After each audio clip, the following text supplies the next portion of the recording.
जय प्रभु।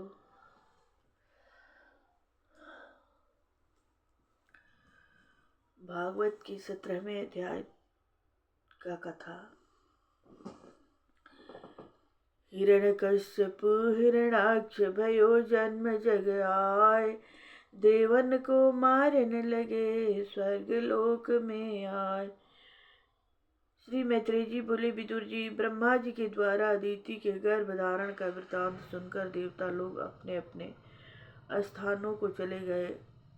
कुछ काल पश्चात जब 100 वर्ष व्यतीत हो गए, तब दीति के गर्भ से 2 यमल पुत्र उत्पन्न हुए। उनमें दीति के गर्भ में जो पहले स्थापित हुआ, उसका नाम प्रजापति कश्यप ने हिरण्यकश्यपु रखा, और बाद में उत्पन्न हुआ उसका नाम हिरण्याक्ष रखा। जिस समय ये दोनों यमल पुत्र उत्पन्न हुए, उस समय तीनों लोकों में अनेक प्रकार के भयंकर उत्पात होने लगे। स्वर्ग, पृथ्वी, आकाश कांपने लगे, भयंकर आंधियां चलने लगी।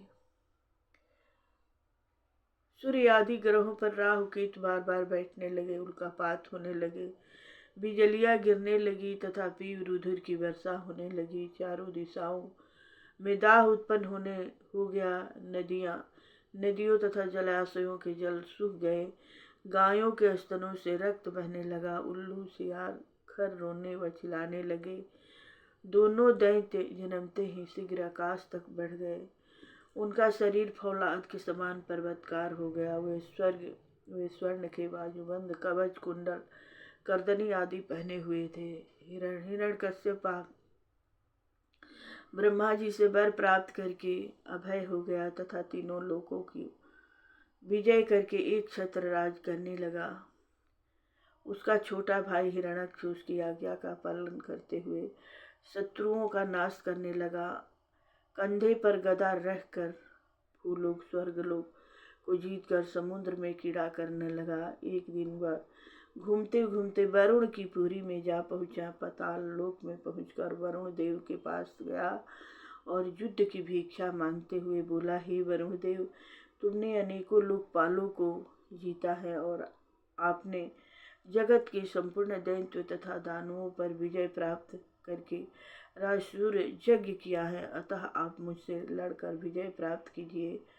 उस दैत्य की यह बात सुनकर वरुण को बड़ा क्रोध आया, किंतु समय को समझकर हंसते हुए उत्तर दिया, अरे भाई, अब हमें लड़ने का चाव नहीं रहा है, और फिर तुम जैसे बलशाली वीर से लड़ने के योग्य भी अब हम नहीं रहे हैं। तुमको यज्ञ पुरुष नारायण के पास जाना चाहिए। वे ही तुम्हारे लड़ने के योग्य हैं। वे तुम्हारी इच्छा पूर्ण करेंगे। वे तुम जैसे दुष्टों का संहार करने के लिए अनेक रूप धारण करते हैं।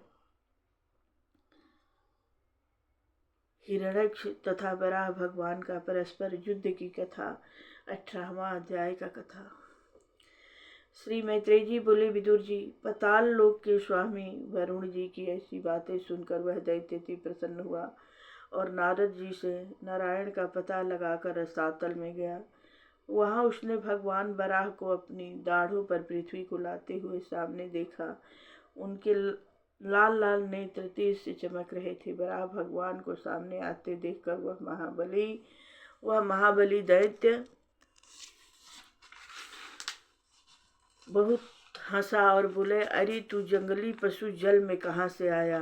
अरे मूर्ख पशु, तू इधर आ। इस पृथ्वी को कहाँ लिए जा रहा है?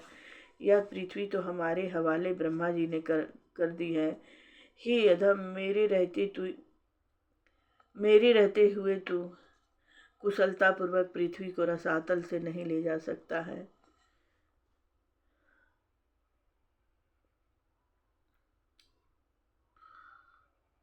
तू दैत्य दानवों का शत्रु है, इसलिए मैं तुझे आज मार डालूंगा। उस हिरण्याक्ष के ऐसे कटु वचन सुनकर वराह भगवान को अति क्रोध आया। उनकी दाढ़ों पर रखी हुई पृथ्वी कांपने लगी। उन्होंने पृथ्वी को वहां छोड़कर युद्ध करना मुनासिब न समझा।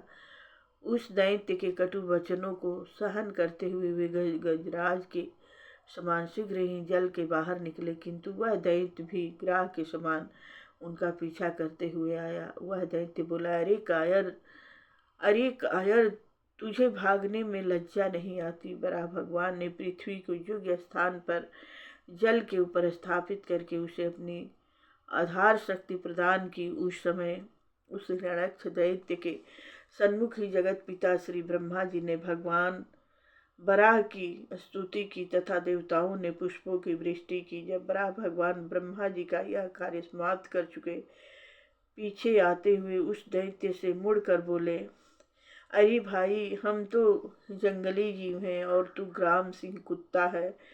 हम तुझ जैसे ग्राम सिंहों को ही खोजते फिरते हैं।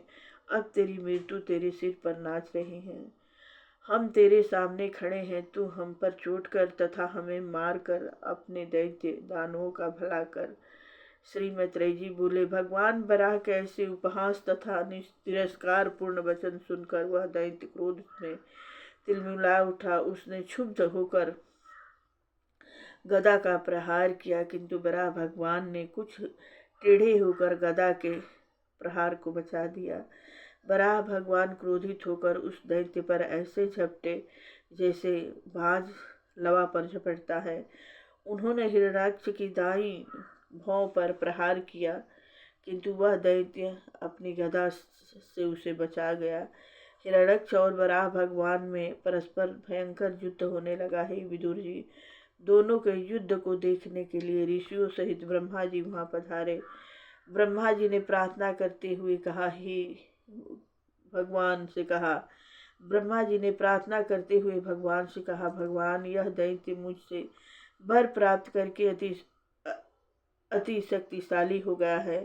सांझ काल की बेला में इसका बल अधिक प्रबल हो जाता है, अतः आप अपनी योग माया से शीघ्र ही इसका वध कीजिए। अब अभिजीत नाम का मुहूर्त भी आ पहुंचा है, अतः आप शीघ्र ही शक्तिशाली दैत्य को मार डालिए। इसकी मृत्यु आप ही के द्वारा होनी है। यह दैत्य हमारे बड़े सौभाग्य से मृत्यु से ही टकरा गया है। आप शीघ्र ही इसको मारकर संपूर्ण लोकों में शांति स्थापित कीजिए। 19वां अध्याय की कथा, हिरण्याक्ष का वध।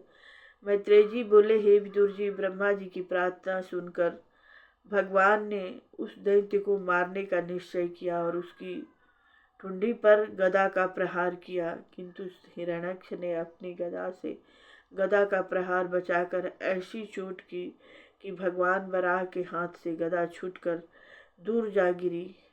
तब तो देवताओं में घबराहट फैल गई। तब भगवान ने तत्काल अपने सुदर्शन चक्र को स्मरण किया। सुदर्शन चक्र तीव्र गति से घूमने लगा। भगवान बराह उस दैत्य से के साथ खिलवाड़ करने लगे।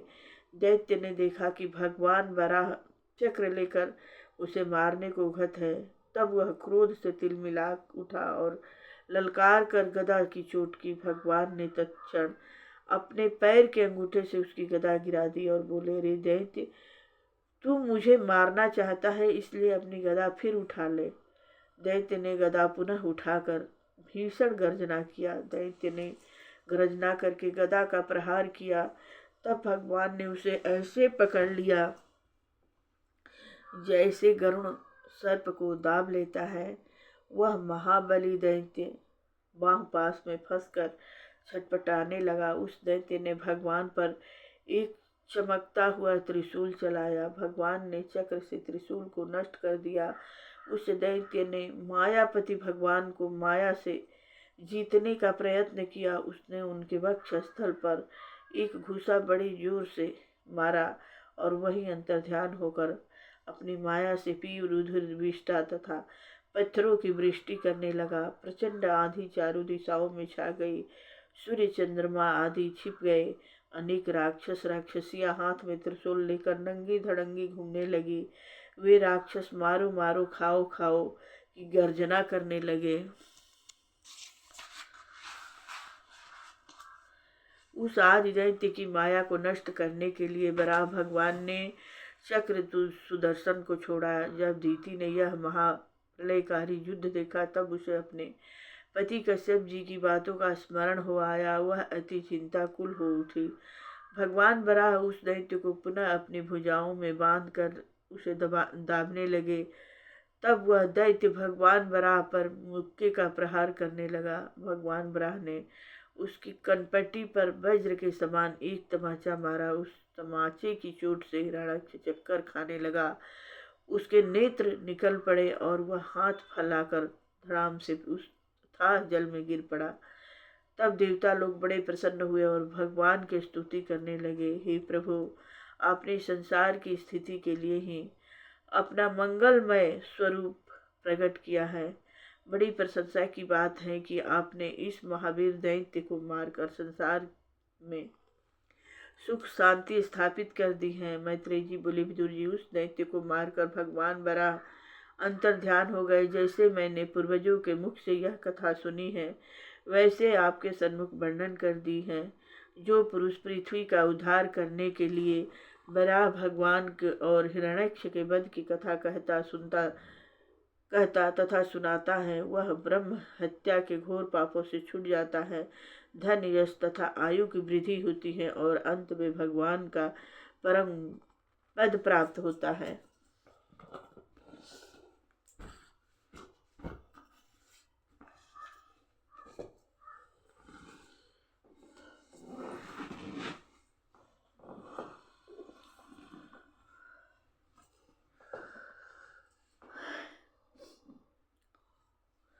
ब्रह्मा जी की सृष्टि का वर्णन करना।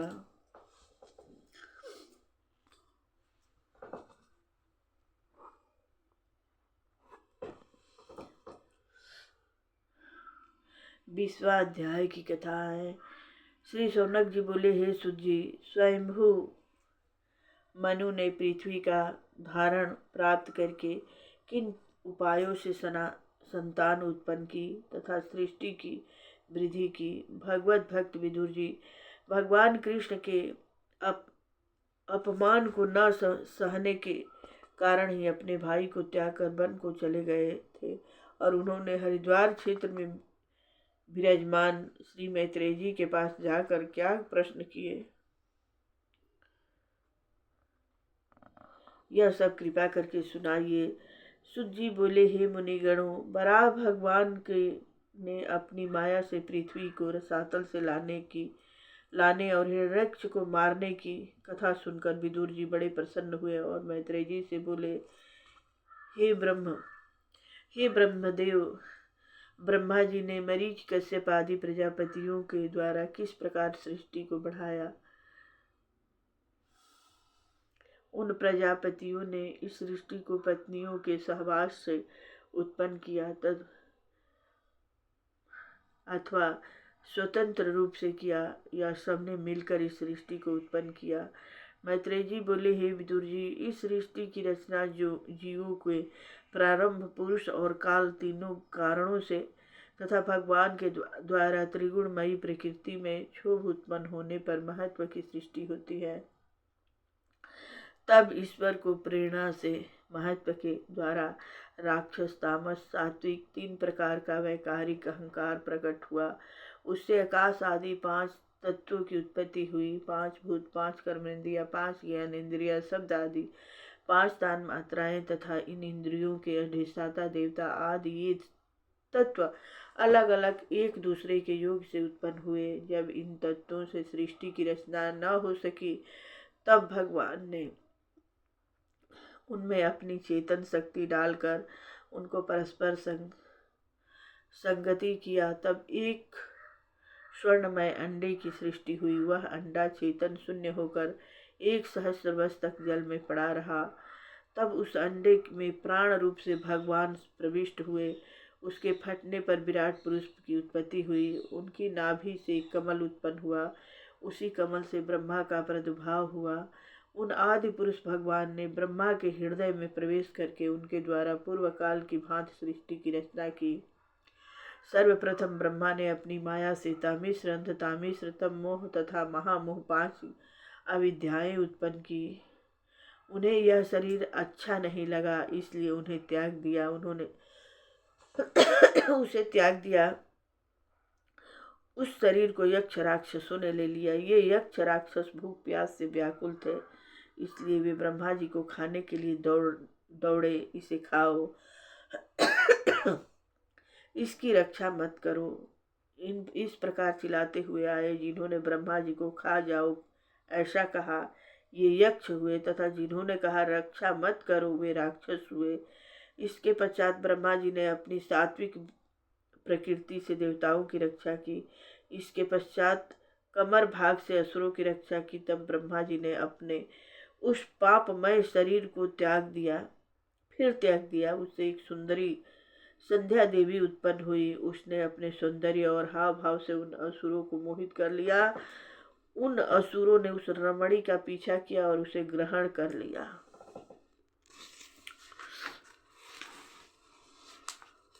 तत्पश्चात अपने सौंदर्य से गंधर्व तथा अप्सराओं को प्रकट किया और उससे ज्योतिष्णा चंद्रिका का प्रकट किया और अपने शरीर को फिर त्याग दिया। उसे विश्व वसु गंधर्वों ने ग्रहण कर लिया। तदंतर ब्रह्मा जी ने तंद्रा और जम्हाई से भूत पिशाच आदि को उत्पन्न किया।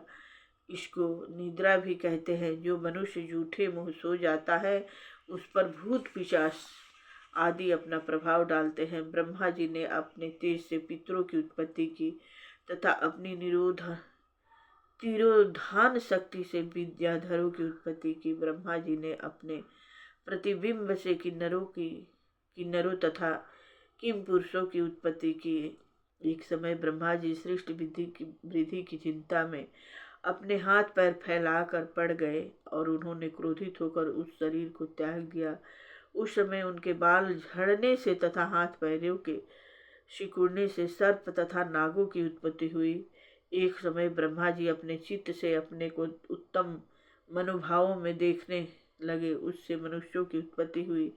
उन मनुष्यों को देखकर विद्याधर गंधर्व आदि ब्रह्मा जी की प्रार्थना करने लगे। मनुष्यों की सृष्टि अति सुंदर तथा यज्ञ आदि कर्म करने वाली हुई, जिससे देवता लोग भी प्रसन्न हुए। इसके पश्चात ब्रह्मा जी ने ऋषियों की सृष्टि विद्या योग तप तथा समाधि से युक्त होकर उत्पन्न की। 21वां अध्याय की कथा। कर्दम ऋषि ने तप कियो होए ब्रह्म में लीन, नारायण प्रसन्न हो मुनि मर को बर दिन। विदुर जी बोले, मैत्रेय जी, स्वयंभू मणि ने मैथुन धर्म द्वारा किस प्रकार प्रजा की वृद्धि की। आपने मुझसे कहा था कि स्वयंभू मनु के 2 पुत्र और 3 कन्याएं उत्पन्न हुई, जिनके नाम प्रियव्रत, उतानपाद, देवहूति, आकुति तथा भगवान रुचि और दक्ष प्रजापति को ब्याही हुई। मनु जी की कन्याओं के वंश का विस्तार पूर्वक वर्णन कीजिए। श्री मैत्रेय जी बोले, विदुर जी, श्री ब्रह्मा जी ने कर्दम ऋषि को प्रजा उत्पन्न करने के लिए आज्ञा दी। तब उन्होंने सरस्वती नदी के तट पर 10,000 वर्ष तक तपस्या की। तत्पश्चात भगवान हरि की आराधना करने लगे। भगवान ने प्रसन्न होकर उन्हें अपने ब्रह्म रूप का दर्शन दिया। भगवान के तेजोमय स्वरूप के दर्शन करके कर्दम ऋषि अति प्रसन्न हुए। भगवान के सिर पर स्वर्णमय मुकुट झिलमिला रहा था। कानों में कुंडल, चारों भुजाओं में शंख चक्र गदा पद्म धारण किए हुए थे। उनकी मधुर मधुर मुस्कान कर्दम जी के संपूर्ण ताप को हर रही थी। भगवान गरुड़ के कंधों पर सवार थे। कर्दम जी ने उन्हें साष्टांग प्रणाम किया और हाथ जोड़कर उनकी स्तुति करने लगे। कर्दम जी बोले, हे विश्वात्मा, आप सृष्टि के आधार हैं, आप माया से परे हैं। मैं आपको प्रणाम करता हूँ। हे प्रभु, अर्थ धर्म काम की पूर्ति के लिए मुझे एक अर्धांगिनी प्राप्ति की इच्छा है। मैं आपके शरण में आया हूँ, मेरी इस कामना को पूर्ण कीजिए। हे देव, मैं सदा आपकी आज्ञा का पालन करता हुआ अपने गृहस्थ जीवन को भोग सकूं। हे देव, आप काल स्वरूप हैं। आप इसको घुमाने की धुरी हैं। 12 मास इसके अरे हैं। 360 दिन जोड़ है।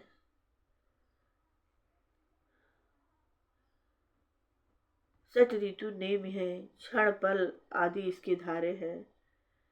तीनों चतुर्मास इसकी नाभि है। यह काल चक्र संपूर्ण जगत की आयु को क्षीण करता हुआ सदा घूमता रहता है, किंतु भगवत जनों की आयु कभी क्षीण नहीं होती है। हे देव, आप भक्तों को विषय सुख प्रदान इसलिए करते हैं कि जिससे हम लोग पितरगण, देव ऋण, ऋषि ऋण से उत्तीर्ण होकर मोक्ष प्राप्त कर सके। आपके सगुण दर्शन मुझे प्राप्त हुए, इसलिए मुझे भोग और मोक्ष दोनों की प्राप्ति होनी चाहिए। मैत्रेय जी बोले, भगवान नारायण करदम जी की ऐसी निष्कपट स्तुति को सुनकर अपनी गंभीर वाणी में बोले, हे करदम, हे करदम जी, तुमने नित्य संयम से 1 सहस्त्र वर्ष तक मेरा तप किया है। तुम्हारे हृदय की इच्छा को समझकर मैंने उसकी व्यवस्था पहले ही से कर दी है। मेरे प्रति किया हुआ तप कभी विफल नहीं होता है। तुम जैसे महात्माओं की उपासना तो और भी फलदायक होती है। प्रजापति ब्रह्मा के पुत्र स्वयंभू मनु ब्रह्मवर्त से में सार्वभौम सम्राट हैं। उन्होंने संपूर्ण पृथ्वी को जीतकर सर्वस्व किया है। उनकी धर्म पत्नी शत्रुपा के गर्भ से देवहूति नाम की कन्या उत्पन्न हुई है, जो यौवनशील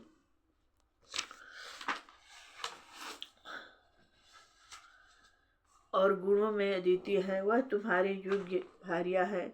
तुम उसको अपने पत्नी बनाकर संतान उत्पन्न करो। उस पत्नी से तुम्हारे 9 कन्याएं उत्पन्न होगी, जिनके साथ मरीचि आदि ऋषि विवाह करके पुत्र उत्पन्न करेंगे।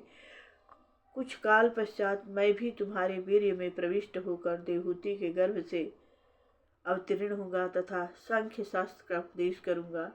मैत्रेय जी बोले, हे विदुर जी, भगवान नारायण करदम ऋषि को यह वर देकर अपने धाम को चले गए।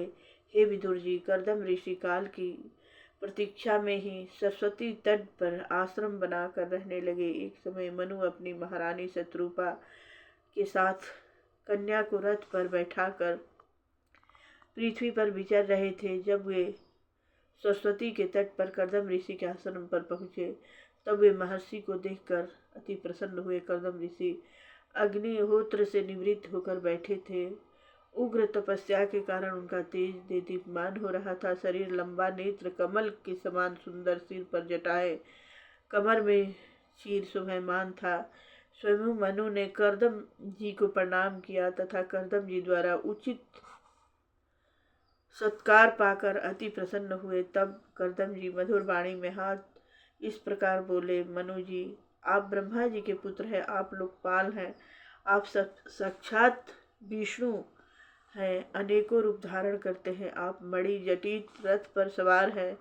आप प्रजा की रक्षा करने के लिए धनुष धारण करते हैं। आप प्रजा रक्षा में तत्पर हैं। हे वीर, कृपा कर मुझे यह बताइए कि आपका यह शुभ आगमन यहाँ किस हेतु हुआ है।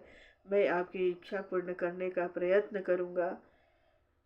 5वां अध्याय की कथा। विनय किन्ह मनु आय करदम ऋषि के पास, देवहूति संग ब्याह करी पूजो मन मम आस। मैत्रेय जी बोले, विदुर जी, करदम जी ने जब इस प्रकार मनु जी के कर्मों तथा उत्तम गुणों का वर्णन किया, तब मनु जी बोले, हे मुनि श्रेष्ठ, आपने तप, विद्या तथा योग के द्वारा 1 सहस्त्र वर्ष व्यतीत किए हैं। आपका आत्मबल ब्रह्मतेज अपूर्व है। आप ब्रह्मा जी के मुख से प्रकट हुए हैं तथा हम क्षत्रिय उनकी भुजाओं से उत्पन्न हैं। दोनों एक ही शरीर से उत्पन्न होने के कारण दोनों घनिष्ठ संबंध हैं। आपने प्रशंसा के रूप में अनेक राजधर्मों का उपदेश मुझे दिया है। आपने गुण और तपस्या से मैं प्रसन्न हूँ। मैं चाहता हूँ कि अपनी कन्या देवहूति, जो शील, गुण, अवस्था आदि में अद्वितीय है, उसका आप पानी ग्रहण करें। उसने भी नारद जी के द्वारा आपके तप, विद्या, गुण आदि को सुनकर आपको पति बनाना निश्चय किया है। हे ब्रह्मदेव, मैं अपनी यह सुंदर कन्या श्रद्धा पूर्वक अर्पण करता हूँ। बुद्धिमान पुरुषों को चाहिए कि स्वयं प्राप्त भोगों का परित्याग न करें। जो मनुष्य स्वयं प्राप्त भोगों का निरादर करते हैं उन्हें फिर उनकी प्राप्ति के लिए दूसरों के सामने हाथ पसारने पड़ते हैं।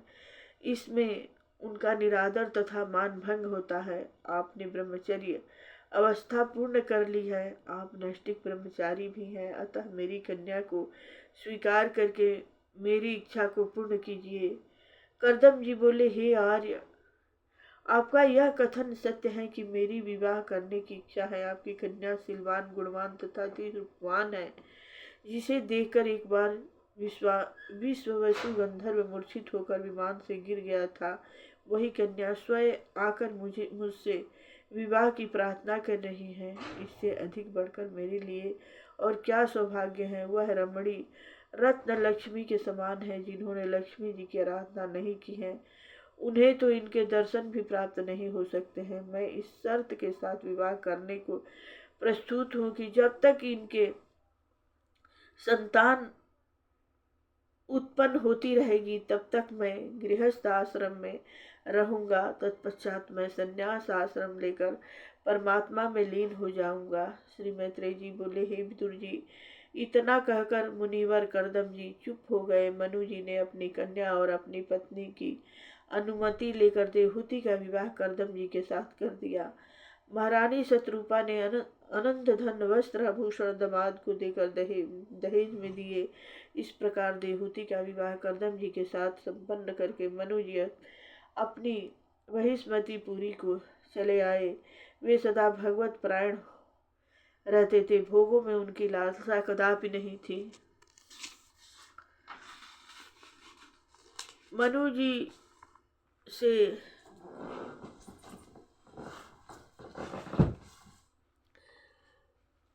मनु संहिता भी बनाई, जिसमें वर्णाश्रम, धर्म आदि समस्त नियमों का वर्णन किया है। निज पत्नी से प्रसन्न हो करदम किन्ह बिहार, तप बल से सब रच दिए सुंदर भोग अपार। मैत्रेय जी बोले, हे विदुर जी, देवहूति ने अपने पति करदम की बड़ी श्रद्धा और प्रेम से श्री उमा की भांति सेवा करना आरंभ किया।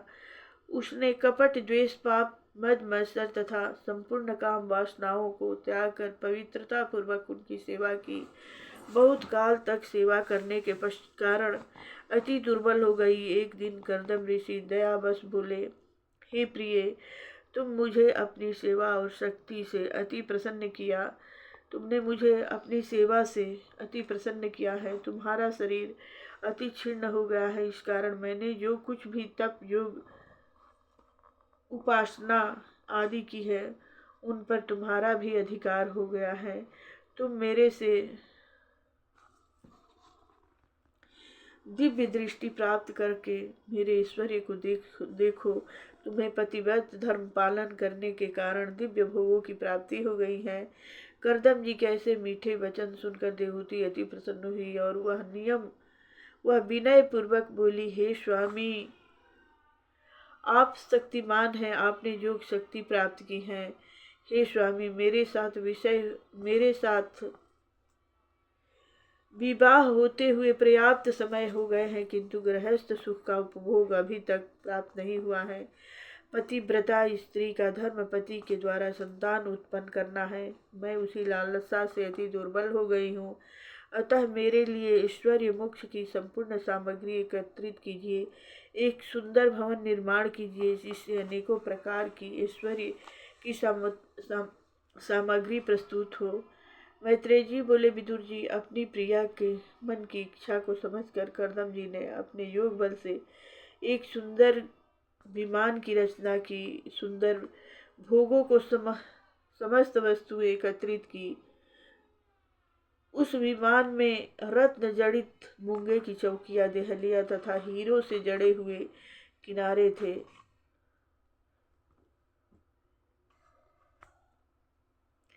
वन वाटिका उपवन शोभायमान थे। दास दासियों से संपन्न उस सुंदर विमान में रंग बिरंगे चंदोवे तथा बंधन बार सजाए थे। सुंदर विमान को देखकर देवहूति अति प्रसन्न हुई तथा कर्दम जी ने कहा, हे सुंदरी, तुम इस बिंदु सरोवर में स्नान करके इस विमान में बैठो, यह तुम्हारी संपूर्ण कामनाओं को पूर्ण करेगा। देवहूति ने पति की आज्ञा अनुसार उस सरोवर में स्नान करके उत्तम वस्त्रों को धारण किया और वह वहां पर सहस्त्रों दासियों को अपनी सेवा में देखा। हे विदुर जी, जब कर्दम जी ने अपनी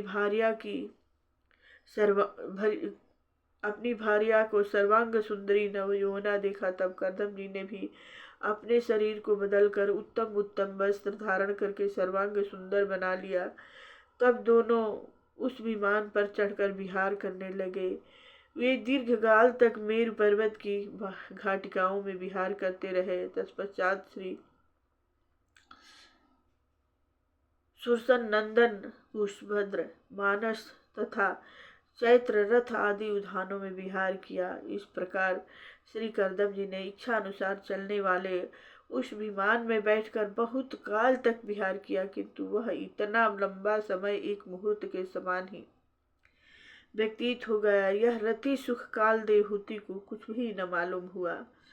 कर्दम जी ने अपने वीर्य को 9 भागों में विभक्त करके 9 कन्याएं उत्पन्न की। देवहूति के एक साथ ही 9 कन्याएं उत्पन्न हुई। तत्पश्चात कर्दम जी ने संन्यास आश्रम ग्रहण करके बन जाने की इच्छा की। यह देखकर देवहूति अति व्याकुल होकर आंसू बहाने लगी। वह बोली कि अब इन कन्याओं के भरण पोषण का प्रबंध तथा वर खोज किस प्रकार किए जाएंगे। मैंने कोई सुख प्राप्त नहीं किया है और न मैंने आप ही की कुछ सेवा की है। मैं तो आपकी महिमा को पूर्ण रूप से न समझकर इस संसार के माया जाल में ही फंसी रही। कपिल जी के जन्म की कथा।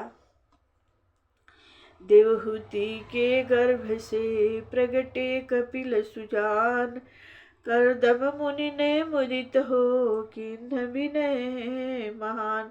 मैत्रेय जी बोले, हे विदुर जी, मनु कुमारी देवहूति के ऐसी कातर वचन सुनकर कर्दम जी बोले, हे राजकुमारी, तुम्हें इतने दुखी होने की बात नहीं है। कुछ ही काल में तुम्हारे गर्भ से भगवान श्री हरि का जन्म होगा, जो तुम्हें सांख्य योग का उपदेश करेंगे। जय प्रभु।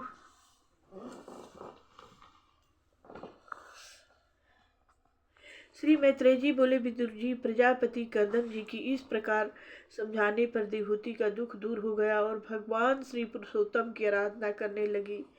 कुछ काल पश्चात कर्दम जी के वीर्य से देवहूति के गर्भ में भगवान ने अवतार ग्रहण किया।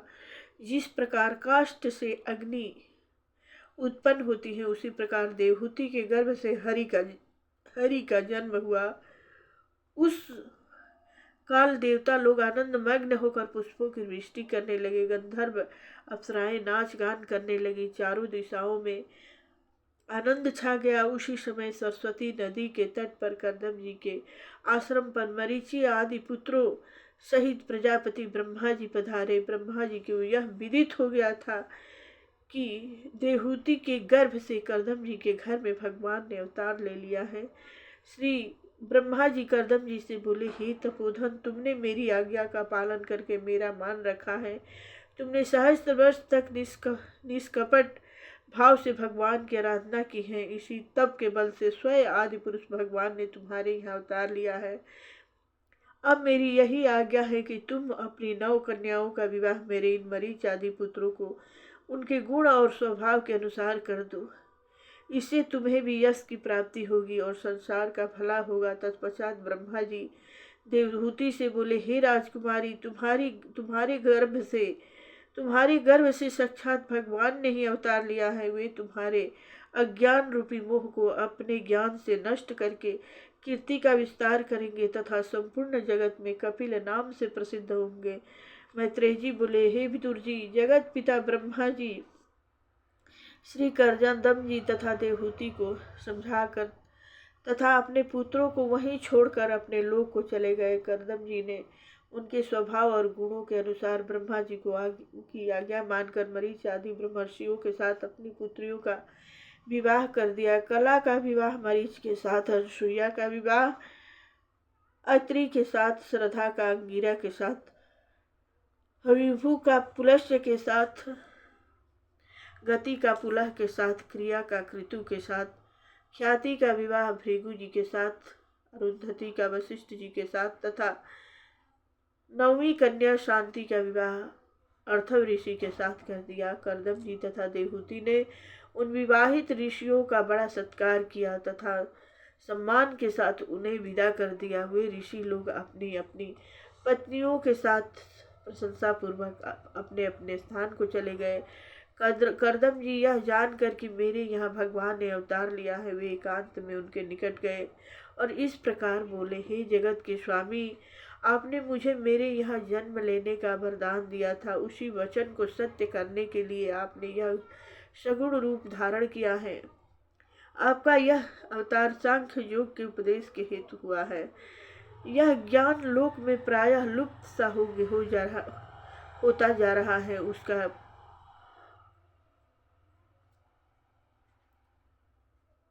इस लोक में आपके द्वारा होगा। आप ऐश्वर्य, वैराग्य, ज्ञान, वीर्य तथा सत्य ऐश्वर्यों से युक्त है। आप ही परम ब्रह्मा, सनातन तथा आदि शक्ति है। मैं आपको प्रणाम करता हूँ। यह संपूर्ण ब्रह्मांड, प्रकृति, महत्व, काल, प्रजापति, ब्रह्मा, तीनों अहंकार आदि सभी तत्व आप ही से उत्पन्न हुए हैं। यह संपूर्ण लोक तथा लोकपाल, मनु आदि आप ही के अंश रूप हैं। हे लोकेश्वर, मैं अपने सभी करने योग्य कर्मों से निवृत्त हो चुका हूँ। देव ऋण, पितर ऋण तथा मातृ ऋण, इन सबसे उत्तीर्ण हो चुका हूँ। केवल मेरी इच्छा है कि अब संन्यास मार्ग को स्वीकार करके आपकी आराधना करता रहूं। अतः हे स्वामी, अब मुझे आज्ञा प्रदान कीजिए। कर्दम जी के वचन सुनकर कपिल जी बोले, हे महामुनि, मैंने अपने वचनों को पूर्ण करने के लिए तुम्हारे यहाँ अवतार लिया है। वैदिक लौकिक सभी प्रकार के कर्म मेरे ही तक पहुँचने के साधन है। मेरा यह जन्म तत्व ज्ञानियों के लिए आत्मदर्शन तथा तत्व का सही निरूपण करने के लिए ही हुआ है, क्योंकि यह आत्मज्ञान चिरकाल से लुप्त सा हो गया है। हे महामते, मैं आपको सहर्ष आज्ञा देता हूँ। आप निष्काम भाव से अपनी इच्छा अनुसार कर्म करते हुए संसार में विचरो। संपूर्ण कर्मों का फल मुझे अर्पण करके मेरी आराधना करो। मैं ही परम तत्व तथा स्वयं प्रकाश हूँ।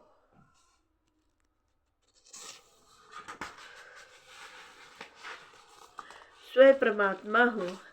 तुम्हें मेरा साक्षात्कार प्राप्त होने पर परम पद की प्राप्ति होगी। मैं माता देवहूति को भी सांख्य योग का उपदेश करूंगा, जिससे यह भी संसार सागर से पार हो जाएगी। मैत्रेय जी बोले, हे विदुर जी, कपिल भगवान से आज्ञा प्राप्त करके कर्दम जी ने उनकी परिक्रमा की और फिर वन की ओर चल दिए। श्री कर्दम जी ने अहंकार, ममता तथा संपूर्ण द्वंद्वों को त्याग कर ब्रह्मा में ध्यान लगा दिया। उनका चित्त तरंगहीन सरोवर की भांति शांत हो गया। भगवत भक्ति के द्वारा उनका चित्त स्थित हो गया। उन्हें समत्व भाव से सब में आत्मा का भास होने लगा। संपूर्ण भूतों में परमात्मा को देखने लगे। इस प्रकार भगवत परायण होकर श्री कर्दम जी ने परमात्मा तत्व की प्राप्ति कर ली तथा मोक्ष को प्राप्त हो गए।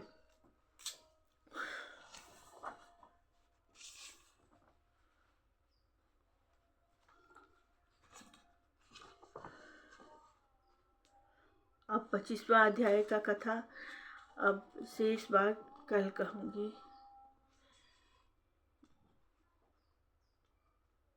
यह सब कथा कल सुनाऊंगी। देवहूति माता कपिल किन्ने प्रश्न अनेक, भक्ति योग महिमा सुनी, कपिल मातु सिर टेक।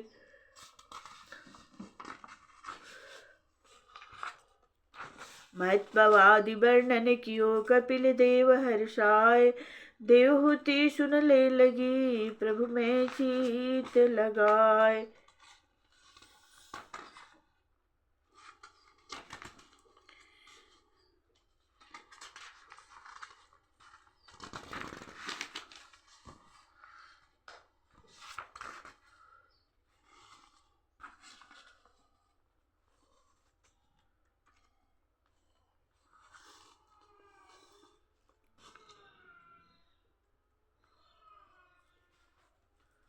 अब यह कथा कल सुनाऊंगी। भगवान माता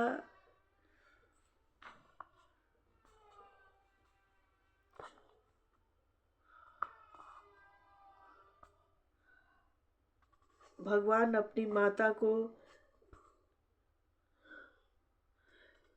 सांख्य योग का उपदेश देंगे।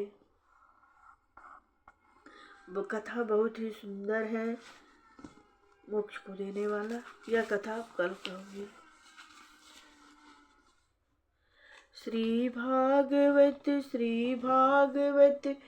भगवान की है आरती, पापियों को पाप से है तारती। श्री भागवत भगवान की है आरती, पापियों को पाप से है तारती। ये अमर ग्रंथ, ये मुक्ति पंथ, ये पंचम वेद निराला है, नव ज्योति जगाने वाला है। हर नाम यही, हर यान यही, हर नाम यही, हर यान यही, जग के मंगल की आरती, जग के मंगल की आरती, पापियों को पाप से है तारती।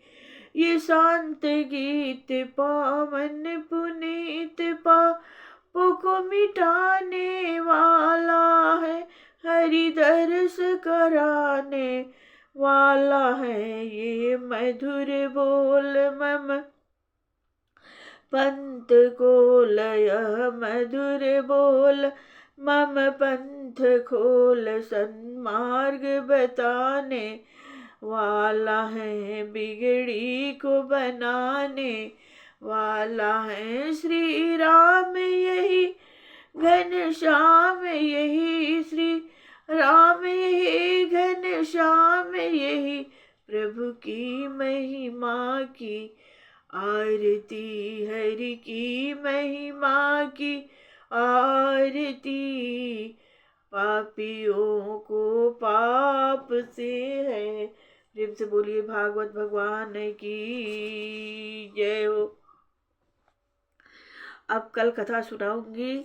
माता देवहूति कपिल भगवान से अनेक प्रश्न पूछेगी और भगवान कपिल देव अपनी माता देवहूति को सभी प्रश्नों का उत्तर देंगे।